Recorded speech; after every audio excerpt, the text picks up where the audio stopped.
Hello hi friends, అందరూ బాగున్నారా? నేనైతే చాలా బాగున్నాను. చాలా రోజులైంది కదండి వీడియో అనేది పెట్టక. నేను వచ్చేసి ఈరోజు చికెన్ ఫ్రై చేస్తున్నానండి. చాలా బాగుంటుంది. దీనికి కాంబినేషన్ వచ్చేసి ఆల్రెడీ టమాటా చారు ఉందన్నమాట. సో అది అనమాట చికెన్ ఫ్రై టమాటా చారు చాలా బాగుంటుందండి కాంబినేషన్ అనేది. అలాగే నేను దీనికి ఫస్ట్ అయితే ఇదిగోండి సాల్ట్ వేసి కడిగేసి పెట్టాను. తర్వాత కొంచెం పసుపు వేసాను. పసుపు వేసేసి దీంట్లో మనం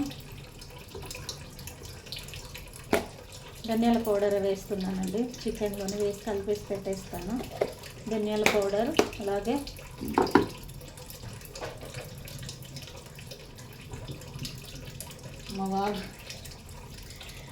కొంచెం ఆయిల్ వేస్తున్నా. కర్రీ దీంట్లోనే చికెన్లోనే కొంచెం అంత ఆయిల్. మళ్ళీ తాలింపులో ఆయిల్ అనేది వేసుకోవచ్చు అండి, కానీ కొంచెం అంత వేస్తున్నాను అంతే. అండ్ నెక్స్ట్ వచ్చేసి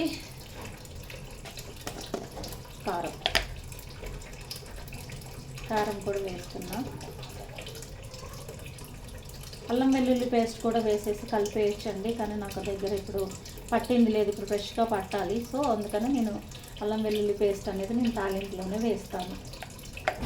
ఓకేనా ఫ్రెండ్స్? అండ్ నెక్స్ట్ వచ్చేసి నేను ఇప్పుడు సాల్ట్ అనేది వేసుకుంటాను.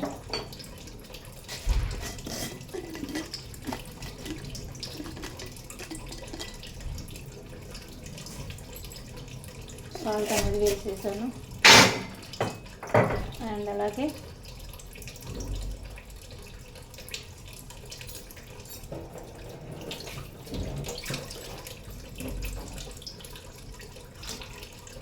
చూసారు కదండి, దీన్ని మనం ఇది 1 kg చికెన్ అండి.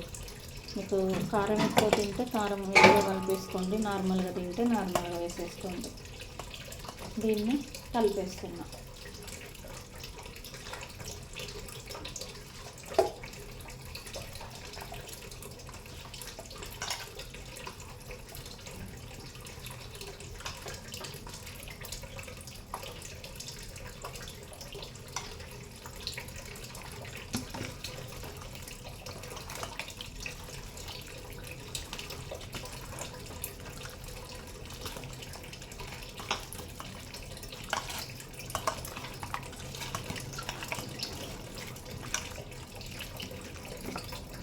చూసారు కదా ఎంత కలర్ఫుల్గా కనిపిస్తుంది కదా. దీంట్లో వచ్చేసి మనం కొంచెం చికెన్ మసాలా అనేది వాడనండి, నేను న్యాచురల్గానే చేస్తాను. కానీ ఇంట్లో ఉంది కాబట్టి కొంచెం వేస్తున్నా, పావు టీ స్పూన్ అంతా వేస్తున్నా.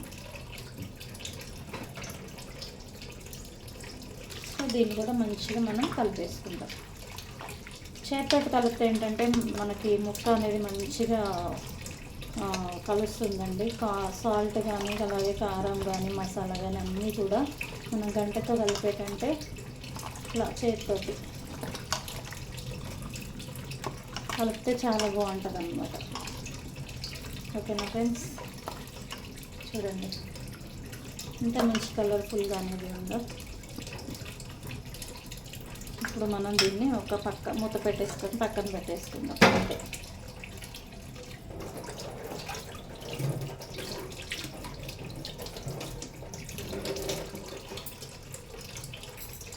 అలాగే దీనికి కర్రీకి కావాల్సిన ఐటమ్స్ ఏంటంటే ఆనియన్స్, అల్లం వెల్లుల్లి పేస్ట్, ఇంకా సాల్ట్ వేసాం కాబట్టి ఫైనల్గా కొంచెం వేసుకోవచ్చండి. మనకి పసుపు అనేది ఇంకా అవసరం లేదు. వేసేసుకొని ఆయిల్ వేసేసుకొని కొత్తిమీర కొంచెం వేసేసుకుందాం. ఎలా చేయాలి అనేది కూడా నేను చెప్తాను. ఓకేనా? ఇప్పుడు నేను వచ్చేసి దీంట్లో అల్లం వెల్లుల్లి పేస్ట్ అనేది అల్లము ఉల్లిగడ్డ అనేది వేసేసి కలిపేసానండి. ఇది కూడా నేను ఇప్పుడు చికెన్లో వేసి కలిపేసుకుంటాను. మంచిగా ముక్కకు అనేది బాగా పడుతుంది ఇలా కలపడం వల్ల. కలిపేసి ఇంకా ఇదిగోండి ఇలా వేసేసి కలిపేస్తున్నాను. ఇప్పుడు దీన్ని అయితే నేను ఇంకా చేతితోటి అనేది ముట్టుకోనండి. సో ఒకటి ఉంటుంది కదా వెంటకట్ అనేది కలిపేస్తాను నీట్గా.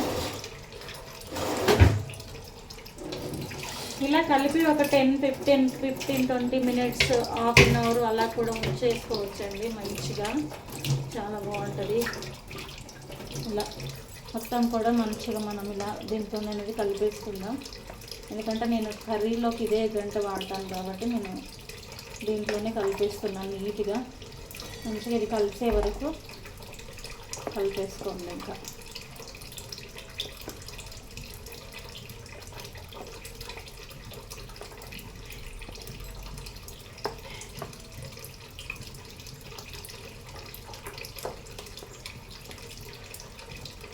నీట్గా కలిపే వరకు కలిపేసుకుంటాను నేను.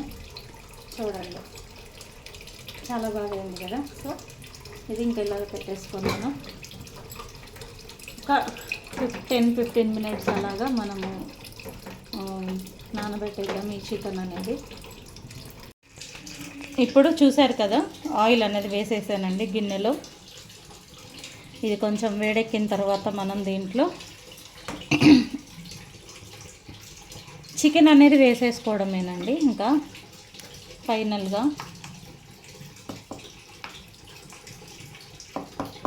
ఇదిగోండి కలిపేసి పెట్టేసిన చికెన్ అనమాట. చూసారు కదా ఎంత బాగా కలిసిందో, బాగా నానింది కూడా. ఇది అనేది మనం ఇంకా ఈ చికెన్ అనేది ఇందులో వేసేసుకోవడమే కర్రీలో, అదే ఆయిల్లో.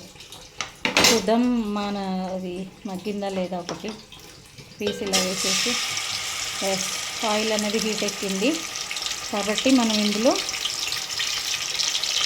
చికెన్ అనేది మెల్లమెల్లగా వేసేసుకుందాం.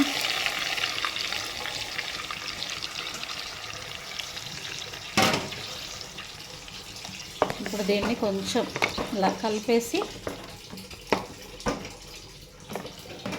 మూత అనేది పెట్టేసుకుందాం. అంతే, మూత అనేది పెట్టేసుకుందామండి. ఇప్పుడు మనం కర్రీ అనేది ఒకసారి మూత అనేది తీసి చూద్దామండి ఎక్కడ వరకు ఉడికింది అనేది. చూస్తున్నారు కదా.